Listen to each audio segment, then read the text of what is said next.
Hi friends, ನಮಸ್ತೆ. ಎಲ್ಲರೂ ಹೇಗಿದ್ದೀರಾ? ತುಂಬಾನೇ ಚೆನ್ನಾಗಿದ್ದೀರಾ ಅಂತ ಅನ್ಕೊಂಡಿದೀನಿ. Welcome back to the channel ನಿಷ್ಕಲಾಸ್ ಪ್ರಪಂಚ.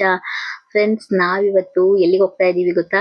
ಮೈಸೂರ್ ಕರಗ ನೋಡಕ್ ಹೋಗ್ತಿದೀವಿ. ತುಂಬಾ ದಿನದ ಆಸೆ. ಬೆಂಗಳೂರಲ್ಲೂ ಕೂಡ ಅನ್ಕೊಂಡಿದ್ವಿ ಹೋಗ್ಬೇಕು ಹೋಗ್ಬೇಕು ಅಂತ.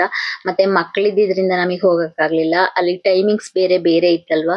ಬೆಳಿಗ್ಗೆ ರಾತ್ರಿ ಪೂರ ನಡೆಯುತ್ತೆ ಅಂತ ಗೊತ್ತಾಗಿತ್ತು ನಮಗೆ. ಯಾವ ಟೈಮಲ್ಲಿ ಹೋಗ್ಬೇಕು ಅಂತ ಅದೊಂದು ನಮ್ಗೆ ಕನ್ಫರ್ಮ್ ಇರ್ಲಿಲ್ಲ. ಅದಕ್ಕೋಸ್ಕರ ನಮಗೆ ಹೋಗಕ್ಕಾಗಿರ್ಲಿಲ್ಲ. ಜೀವನದಲ್ಲಿ ಒಂದ್ಸರಿ ಕರ್ಗ ನೋಡ್ಬೇಕು ಅಂತ ಆಸೆ ಇತ್ತು. ಅದನ್ನ ನಾನು ಮೈಸೂರಲ್ಲೇ ಪೂರೈಸ್ಕೊಂಡೆ ಅಂತ ಹೇಳ್ಬೋದು. ನಮ್ಮ ಅರಮನೆ ನೋಡ್ತಾ ಇರ್ಬೋದು. ಸನ್ಸೆಟ್ ಆಗ್ತಿತ್ತಲ್ವಾ, ತುಂಬಾನೇ ಚೆನ್ನಾಗಿ ಕಾಣಿಸ್ತಾ ಇತ್ತು. ಹೋಗ್ತಾ ಹೋಗ್ತಾ ನಾನು ಸ್ವಲ್ಪ ವಿಡಿಯೋಸ್ ಕೂಡ ತಗೊಂಡೆ. ತುಂಬಾನೇ ರಶ್ ಆಗ್ತಾ ಇದೆ ಮೈಸೂರಂತೂ. ಸಮ್ಮರ್ ವೆಕೇಶನ್ಸ್ ಇರೋದ್ರಿಂದ ಎಲ್ರು ಕೂಡ ಮೈಸೂರು ವಿಸಿಟ್ ಮಾಡ್ತಿದ್ದಾರೆ. ನೋಡ್ತಾ ಇರ್ಬೋದು ನೀವು ಎಷ್ಟೊಂದು ವೆಹಿಕಲ್ಸ್ ಎಲ್ಲ ಪಾರ್ಕಿಂಗ್ ಮಾಡಿದ್ದಾರೆ ಅಂತ. ಎಲ್ಲಾ ಕಡೆ ಕೂಡ ಅಷ್ಟೇ ಬಿಸಿ ಇದೆ. ಬಿಸಿ ಬಿಸಿ ಬಿಸಿ ಏರಿಯಾ ಆಗ್ಬಿಟ್ಟಿದೆ. ನಾನ್ ನಮ್ಮ ಮನೆಯವ್ರು ಕರ್ಕೊಂಡು ಹೋಗ್ತಾರೆ ಅಂತ ಅನ್ಕೊಂಡಿರ್ಲಿಲ್ಲ. ನಾನ್ ಹಂಗ ಅಂದೆ. ಮೈಸೂರಲ್ಲಿ ಕೂಡ ಕರ್ಗ ನಡೀತಾ ಇದೆ. ಒಂದ್ ವಾರ ಇರುತ್ತೆ, 4-5 ಡೇಸ್. ಹೋಗೋಣ, ಒಂದಿನ ನೋಡ್ಕೊಂಡ್ ಬರೋಣ, ಫ್ರೀ ಇದೀರಲ್ಲ ಬನ್ನಿ ಹೋಗೋಣ ಅಂತ. ಹಾ ಸರಿ ಹೋಗೋಣ ಅಂತ ಹೇಳಿದ್ರು. ನಾವು ಕೂಡ ಎಲ್ಲ ರೆಸ್ಟ್ ಮಾಡ್ತಿದ್ವಿ. ಮಲ್ಗಿದ್ ಎದ್ಬಿಟ್ಟು ಎಲ್ಲ ರೆಡಿಯಾಗಿ ಹೊರಟಿದೀವಿ. ನಾವು ಮನೆ ಬಿಟ್ಟಾಗ್ಲೇ 5:15 ಆಗಿತ್ತು. ಗೊತ್ತಿರ್ಲಿಲ್ಲ, ಸುಮ್ನೆ ನೋಡ್ಕೊಂಡ್ ಬರೋಣ ಯಾವ ಟೈಮಿಗೆ ಇರುತ್ತೆ ಅದು ಮೆರವಣಿಗೆ ಎಲ್ಲ ಯಾವ ಟೈಮಿಗೆ ಇರುತ್ತೆ ಅಂತ ನಮಗೆ ಗೊತ್ತಿರ್ಲಿಲ್ಲ ಅಲ್ವಾ. ಅಲ್ಲಿಗೆ ಹೋದ್ಮೇಲೆ ಗೊತ್ತಾಗುತ್ತೆ ಅಂತ ಬಂದ್ವಿ. ಕೇಳ್ಕೊಂಡೆ ಬರೋಣ ಅಂತ ಅಂದ್ರು ನಮ್ಮ ಮನೆಯವರು. ನೋಡೋಣ ಎಷ್ಟ್ ಗಂಟೆಗಿರುತ್ತೆ ಅಂತ. ಲೈಟಿಂಗ್ಸ್ ಕೂಡ ಎಲ್ಲ ಅರೇಂಜ್ ಮಾಡಿದ್ರು. ತುಂಬಾನೇ ಚೆನ್ನಾಗಿತ್ತು. ನಾವಲ್ಲಿಗೆ ತಲುಪ್ತಾನೆ ಅಲ್ಲಿ ಕರೆಕ್ಟ್ ಆಗಿ ಹೋಗಿದೀವಿ. Correct timings. ನಾವ್ ಅಲ್ಲಿಗೆ ಹೋಗ್ತಾನೆ 5:30 ಆಗ್ಬಿಟ್ಟಿತ್ತು. 5:30 ನಮ್ಮನೆಯವರು ಇನ್ನ ಲೇಟು ಬಾ, ಇಲ್ಲಿ ಒಂದು ಮೈಸೂರ್ ರಿಫ್ರೆಶ್ಮೆಂಟ್ ಅಂತ ಇದೆ, ಅಲ್ಲಿ ಬಜ್ಜಿ ಎಲ್ಲ ಚೆನ್ನಾಗಿ ಸಿಗುತ್ತೆ, ತಿನ್ಕೊಂಡ್ ಹೋಗೋಣ ಅಂತ ಒಳಗಡೆ ಹೋದ್ರು. ಅಷ್ಟ್ರಲ್ಲಿ ಸ್ಟಾರ್ಟ್ ಆಗೇ ಬಿಡ್ತು. ನೀವ್ ತಿನ್ಕೊಂಡ್ ಬನ್ನಿ, ನಾನು ಹೋಗಿರ್ತೀನಿ ಅಂತ ಅಂದ್ಬಿಟ್ಟು ಬಂದೆ. ನೋಡ್ತಾ ಇರ್ಬೋದು ಡೋಲ್ ಎಲ್ಲ ಸ್ಟಾರ್ಟ್ ಮಾಡಿದ್ರು ಅವಾಗ ವಾಲ್ಗ ಎಲ್ಲ. ಅದಕ್ಕೇನೆ ದೇವ್ರನ್ನ ರೆಡಿ ಮಾಡ್ತಾ ಇದ್ರಂತೆ ಒಳಗಡೆ. ನಾವ್ ಅಲ್ಲಿ ಮುಂದ್ಗಡೆ ಅಂಗಡಿಲಿ ಕೇಳಿದಾಗ ರೆಡಿ ಮಾಡ್ತಾ ಇದಾರೆ, ಕರ್ಕೊಂಡ್ ಬರ್ತಾರೆ ಇವಾಗ, ಹೊರಗಡೆ ಬರುತ್ತೆ ಇನ್ನೊಂದ್ 5-10 ನಿಮಿಷದಲ್ಲಿ ಅಂತ ಹೇಳಿದ್ರು. ಆದ್ರೆ ನಾವು ಕೂಡ ಒಳಗಡೆ ಹೋಗ್ಬೋದಿತ್ತ. ನನಗೆ ಫಸ್ಟ್ ಟೈಮ್ ಅಲ್ವಾ, ನನಗೆ ಗೊತ್ತಿರ್ಲಿಲ್ಲ ಒಳಗಡೆ ಹೋಗ್ಬೋದಿತ್ತಾ ಇಲ್ವಾ ಅಂತ. ಅದಕ್ಕೋಸ್ಕರ ಅಲ್ಲಿ ಲೇಡೀಸ್ ಕೂಡ ಎಲ್ಲ ಹೋಗ್ತಿದ್ರಲ್ವಾ, ಹಾಗಾಗಿ ನಾನ್ ಕೂಡ ಹೋದೆ. ತಾಯಿಯ ಆಶೀರ್ವಾದನೂ ಸಿಕ್ತು ನನ್ಗೆ, ಮಂಗಳಾರತಿ ಸಿಕ್ತು. ತುಂಬಾನೇ ಖುಷಿ ಆಯ್ತು. ನಾವ್ ಅನ್ಕೊಂಡಿದ್ವಿ ನೋಡ್ಬೇಕು ಅಂತ. ನನ್ ತಂಗಿನೂ ಕೂಡ ಅನ್ಕೊಂಡಿದ್ಲು. ಹೋದ್ಸರಿ ಈ ಬೆಂಗಳೂರಲ್ಲಿ ಇದ್ವಲ್ಲ, ಅವಾಗ ನೋಡು ಬನ್ನಿ ಹೋಗೋಣ ಬನ್ನಿ ಹೋಗೋಣ ಅಂತ. ಆದ್ರೆ ಮಕ್ಳೆಲ್ಲ ಸುಮ್ನೆ ಬೇಡ ರಿಸ್ಕು, ಮತ್ತೆ ನಿಂತ್ಕೋಬೇಕು, ತುಂಬಾನೇ ರಶ್. ಬೆಂಗಳೂರಲ್ಲಂತೂ ತುಂಬಾನೇ ರಶ್ ಇರುತ್ತಲ್ವಾ, ಇನ್ನೂ ರಶ್ ಇರುತ್ತೆ ಜಾಸ್ತಿ. ಅದಕ್ಕೋಸ್ಕರ ಬೇಡ ಅಂತ ನಾವ್ ಅನ್ಕೊಂಡ್ವಿ. ಅಂತದ್ರಲ್ಲಿ ಮೈಸೂರಲ್ಲೇ ಚಾನ್ಸ್ ಸಿಕ್ಕಿದ್ರೆ ಯಾಕೆ ನೋಡ್ಬಾರ್ದು ಅಲ್ವಾ. ತಾಯಿ ಅಂತೂ ತುಂಬಾನೇ ಲಕ್ಷಣವಾಗಿ ಕಾಣಿಸ್ತಾ ಇದ್ರು. ನನಗ್ ಕೂಡ ಆಶೀರ್ವಾದ ಸಿಕ್ತಲ್ಲ, ಅಷ್ಟ ಹತ್ರದಿಂದ ದರ್ಶನ ಮಾಡ್ಕೊಂಡಲ್ಲ ಅಂತ ತುಂಬಾನೇ ಖುಷಿ ಆಯ್ತು. ನನ್ನ ಈ ವಿಡಿಯೋನ ಫುಲ್ ನೋಡಿ. ನಾನು ಎಲ್ಲ ಹಾಕಕ್ ಟ್ರೈ ಮಾಡಿದೀನಿ. ಪ್ರತಿಯೊಂದು ಮನೇಲೂ ಕೂಡ ಪೂಜೆ ಎಲ್ಲ ಮಾಡಿ ಹೊರಗಡೆ ಎಲ್ಲ ಮಾಡಿಸ್ಕೊಂತಾರೆ. ಮತ್ತೆ ಮನೆ ಒಳಗಡೆನೂ ಕೂಡ ಕರ್ಕೊಂಡು ಹೋಗಿ ಒಂದು ಮನೆಯಲ್ಲಿ ಒಂದು 10-15 ನಿಮಿಷ ಆಗ್ತಾ ಇತ್ತು. ಒಂದೊಂದ್ ಮನೇಲಿ ಅರ್ಧ ಗಂಟೆನೆ ಆಗ್ತಿತ್ತು. ಅಷ್ಟು ಪೇಷನ್ಸ್ ಅಲ್ಲಿ ಪ್ರತಿಯೊಬ್ರು ಮನೆಗೆ ಹೋಗ್ಬಿಟ್ಟು ಅಲ್ಲಿ ಪೂಜೆ ಎಲ್ಲ ನಡೆಸ್ತಾ ಇದ್ರು. ತುಂಬಾನೇ ಚೆನ್ನಾಗಿತ್ತು.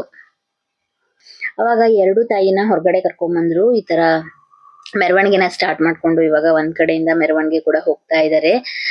ತುಂಬಾನೇ ಜನ ಇದ್ರು, ಜನ ಕೂಡ ಇದ್ರು, ಡ್ಯಾನ್ಸ್ ಕೂಡ ಮಾಡ್ತಾ ಇದ್ರು. ತುಂಬಾ ಜನ ಮಕ್ಳಾಗಿರ್ಬೋದು, ಹೆಣ್ಮಕ್ಳಾಗಿರ್ಬೋದು, ಪ್ರತಿಯೊಬ್ರು ಡ್ಯಾನ್ಸ್ ಮಾಡ್ತಾ ಇದ್ರು. ನಾನು ಎಲ್ಲ ನಿಮ್ ಜೊತೆ ಶೇರ್ ಮಾಡಕ್ಕೆ ಟ್ರೈ ಮಾಡಿದೀನಿ.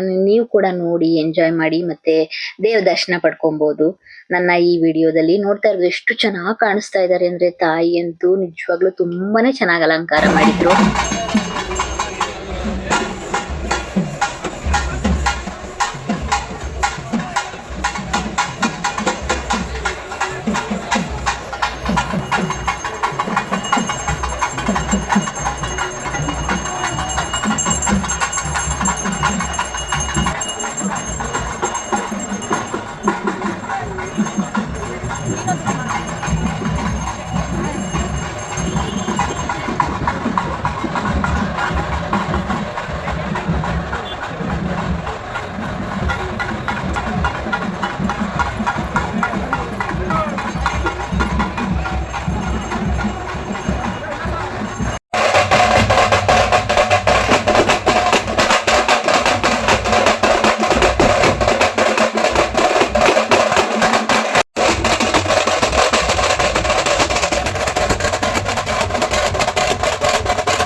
ಒಂದೊಂದ್ ಮನೇಲಿ ಒಂದು ಅರ್ಧ ಗಂಟೆನೇ ಆಗ್ಬಿಡ್ತಿತ್ತು ಈ ತರ ಹೊರಗಡೆ ಎಲ್ಲ ವೇಟ್ ಮಾಡ್ತಿರೋರು. ಪ್ರತಿಯೊಬ್ರುನು ಒಂದೊಂದ್ ಮನೆ ಆದ್ಮೇಲೆ ಎಕ್ಸ್ಚೇಂಜ್ ಮಾಡ್ಕೊಳ್ಳೋರು, ದೇವ್ರನ್ನ ಅವರು ತಲೆ ಮೇಲೆ ಹೊತ್ಕೊಂಡು ಕರ್ಕೊಂಡು ಹೋಗೋರು. ತುಂಬಾನೇ ಜನ ಇದ್ರು. ತುಂಬಾ ಎಕ್ಸ್ಚೇಂಜ್ ಮಾಡ್ಕೊಂಡು ಮಾಡ್ತಿದ್ರು. ಇದೆಲ್ಲ ನಮ್ ಕನ್ನಡ ಹೊಸದು. ಮತ್ತೆ ಹೆಣ್ಮಕ್ಳು ಕೂಡ ಸಖತ್ತಾಗಿ ಡ್ಯಾನ್ಸ್ ಮಾಡ್ತಾ ಇದ್ರು.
ನಾವು ಕೂಡ 1 ಗಂಟೆ ಆಗಿತ್ತು ಎಲ್ಲ ವೇಟ್ ಮಾಡಿ ಒಂದ್ ಸ್ವಲ್ಪ ದೇವರೆಲ್ಲ ಮುಂದೆ ಹೋದ್ಮೇಲೆ ನಾವು ಕೂಡ ಮನೆಗೆ ಹೊರಡೋಣ ಅಂತ ಬರ್ತಾ ಇದ್ವಿ.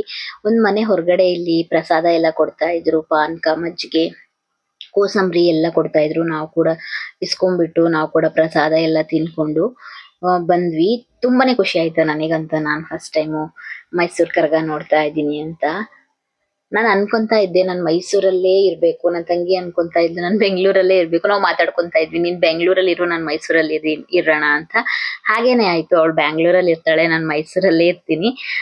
ಮೈಸೂರಿಗೆ ಬಂದಾಗ ಇಲ್ಲಿ ತುಂಬಾ ಪ್ಲೇಸಸ್ ನಾವೆಲ್ಲ ಹೋಗಿ ನೋಡ್ಕೊಂಡ್ ಬರ್ತೀವಿ. ಬ್ಯಾಂಗ್ಳೂರಿಗೆ ಹೋದಾಗ ಅಲ್ಲೂ ಕೂಡ ಅಷ್ಟೇ, ಅವಳು ಕೂಡ ಮನೇಲಿ ಇರಕ್ ಬಿಡಲ್ಲ.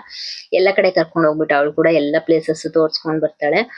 ಈ ತರ ಎಲ್ಲ ಕಡೆ ಲೈಟಿಂಗ್ಸ್ ಎಲ್ಲ ಹಾಕಿದ್ರು. ತುಂಬಾನೇ ಖುಷಿ ಆಯ್ತು ಫ್ರೆಂಡ್ಸ್. ನನ್ನ ಇವತ್ತಿನ ವಿಡಿಯೋ ಇದಾಗಿರುತ್ತೆ. ನನ್ನ ವಿಡಿಯೋಸ್ ಎಲ್ಲ ನಿಮಗೆ ಇಷ್ಟ ಆಗ್ತಿದ್ಯಾ? ಪ್ಲೀಸ್ ಒಂದು ಲೈಕ್ ಮಾಡಿ, ಫ್ರೆಂಡ್ಸ್ ಜೊತೆ ಶೇರ್ ಮಾಡ್ಕೊಳ್ಳಿ, ನನ್ನ ಚಾನಲ್ನ ಸಬ್ಸ್ಕ್ರೈಬ್ ಮಾಡ್ಕೊಳ್ಳಿ, ನಿಷ್ಕಲಾಸ್ ಪ್ರಪಂಚ ಯೂಟ್ಯೂಬ್ ಚಾನಲ್ಗೆ ಸಪೋರ್ಟ್ ಮಾಡಿ. ನೆಕ್ಸ್ಟ್ ವಿಡಿಯೋದಲ್ಲಿ ಸಿಗ್ತೀನಿ. Thank you so much. Bye bye.